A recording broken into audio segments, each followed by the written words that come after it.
आज का पहला पाठ फिलेमोन के नाम संत पौलुस का पत्र, अध्याय 1 पद संख्या 7 से 20।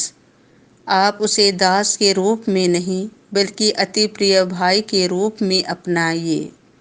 भाई, मुझे यह जानकर बड़ा आनंद हुआ और सांत्वना मिली कि आपने अपने भातृ प्रेम द्वारा विश्वासियों का हृदय हरा कर दिया है। इसलिए यद्यपि मुझे आपको आपकी कर्तव्य का स्मरण दिलाने का पूरा अधिकार है, फिर भी मैं भातृ प्रेम के नाम पर आपसे निवेदन करना अधिक उचित समझता हूँ। मैं पौलुस, जो बूढ़ा हो चला और आजकल यीशु मसीह के कारण कैदी भी हूँ, ओनेसिमुस के लिए आपसे निवेदन कर रहा हूँ। वह मेरा पुत्र है, क्योंकि मैं कैद में उसका आध्यात्मिक पिता बन गया हूँ। आपको पहले ओनेसिमुस से कोई विशेष लाभ नहीं हुआ था, अब वह आपके लिए भी उपयोगी बन गया है और मेरे लिए भी। मैं अपने कलेजे के इस टुकड़े को आपके पास वापस भेज रहा हूँ। मैं जो सुसमाचार के कारण कैदी हूँ, इसे यहाँ अपने पास रखना चाहता था, जिससे यह आपके बदले मेरी सेवा करे। किंतु आपकी सहमति के बिना मैंने कुछ भी नहीं करना चाहा, जिससे आप यह उपकार लाचारी से नहीं बल्कि स्वेच्छा से करें। ओनेसिमुस शायद इसीलिए कुछ समय तक आपसे ले लिया गया था कि यह आपको सदा के लिए प्राप्त हो। अब दास के रूप में नहीं बल्कि दास से कहीं बढ़कर अति प्रिय भाई के रूप में।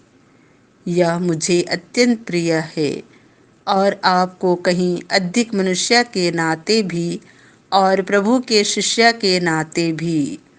इसीलिए यदि आप मुझे धर्म भाई समझते हैं तो इसे मुझ जैसे अपनाइए। यदि आपको इससे कोई हानि हुई है या इस पर आपका कोई कर्ज है तो उसे मेरे खर्चे में लिखिए। मैं पौलुस अपने हाथ से लिख रहा हूँ, मैं उसे चुका दूंगा। क्या मैं आपको उसका स्मरण दिलाऊं कि आप पर भी मेरा कुछ कर्ज है?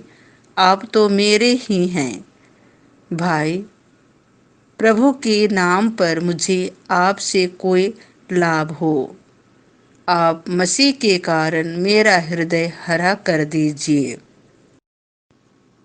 संत लूकास के अनुसार पवित्र सुसमाचार, अध्याय 17 पद संख्या 20 से 25।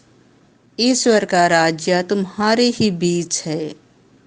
जब फरीसियों ने उनसे पूछा कि ईश्वर का राज्य कब आएगा, तो यीशु ने उन्हें उत्तर दिया, ईश्वर का राज्य प्रकट रूप से नहीं आता। लोग नहीं कह सकेंगे, देखो वह यहाँ है, अथवा देखो वह वहाँ है, क्योंकि ईश्वर का राज्य तुम्हारे ही बीच है। यीशु ने अपने शिष्यों से कहा, ऐसा समय आएगा जब तुम मानव पुत्र को एक दिन भी देखना चाहोगे, किंतु उसे नहीं देख पाओगे। लोग तुमसे कहेंगे, देखो वह यहाँ है, अथवा देखो वह वहाँ है, तो तुम उधर नहीं जाना, उनके पीछे नहीं दौड़ना।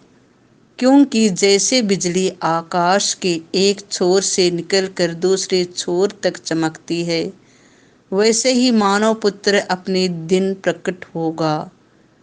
परंतु पहले उसे बहुत दुख सहना और इस पीढ़ी द्वारा ठुकराया जाना है।